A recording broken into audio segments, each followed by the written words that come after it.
asami lone lapuana raje ke me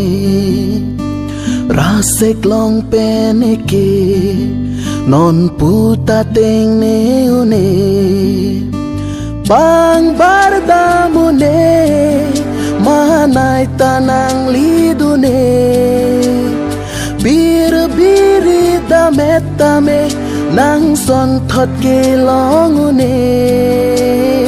nang menta ko son lone nang chipong ta ko nat lone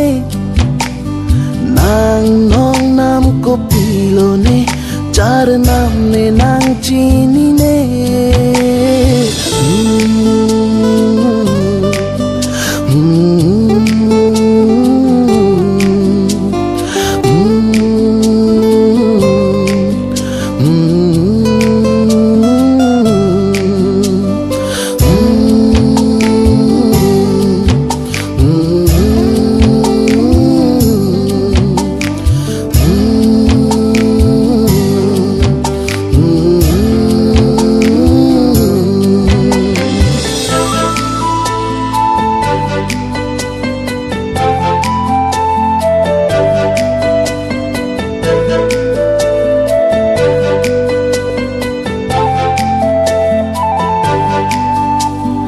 nang phan thek lok pe ni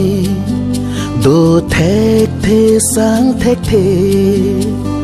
mek so le jang ta me he voi tôi si do ne ada prang lo te lo ti cho lang nang phane nang che lo thu ji me ne buka jadi ne kake nang menta ko son lo ne nang chipong ta ko nat lo ne nang nong nam ko pi lo ne char nam ne nang chini ne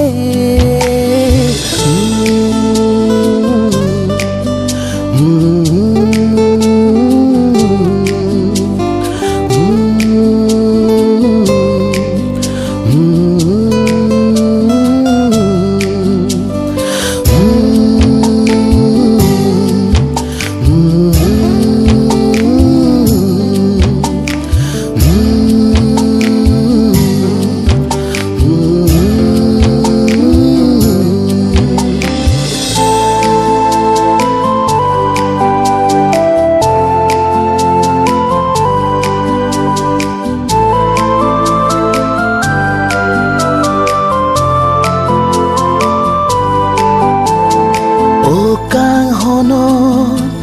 i phong nang che lo thu no ne kaya lo nang phan ne kang hon bino sing kang sa malam do an than ji pune nang phan pi lo de nang phan kang hon la ne